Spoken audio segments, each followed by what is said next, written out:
আমার মেয়ের কি হইছে? হঠাৎ করে পা মুরগির লাহান হয়ে গেছে আর শরীর দিয়ে মাশরুম বাড়াইছে। তুমি তাড়াতাড়ি আগুন পানির কবিরাজরে দাইকা আনো। আগুন পানির কবিরাজ? তুই কই? আমার মাইয়ার অবস্থা খারাপ, তাড়াতাড়ি বাইর হ।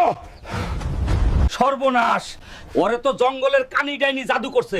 দেরি করিস না, শিগগির ওই ডাইনিরে ধইরা নিয়ে আয়, নাইলে তোর মাইয়া মারা যাইবো। ওই কানি ডাইনি, আমার মাইয়ার ক্ষতি করছস, আজ তোরে আমি জ্যান্ত পুইতা ফালামু। সামনে আয় ডাইনি, তোর জাদু দিয়া আমার মাইয়ারে ভালো কর, নাইলে এই জঙ্গল আমি জ্বালায়া দিমু। ওই সেমরিটা তাইলে তোর মাইয়া আছিল। ভালাই হইছে বাপ বেড়ি দুইটারেই এক লগে মারুম। এক লগে মারবি? তোরে নিচে নামায়া লই আগে। শয়তান ডাইনি, তোর জাদু সহ তোরে মাটির নিচে পুইতা ফেলমু। আজ তোর ঘাড় মটকাই দিমু।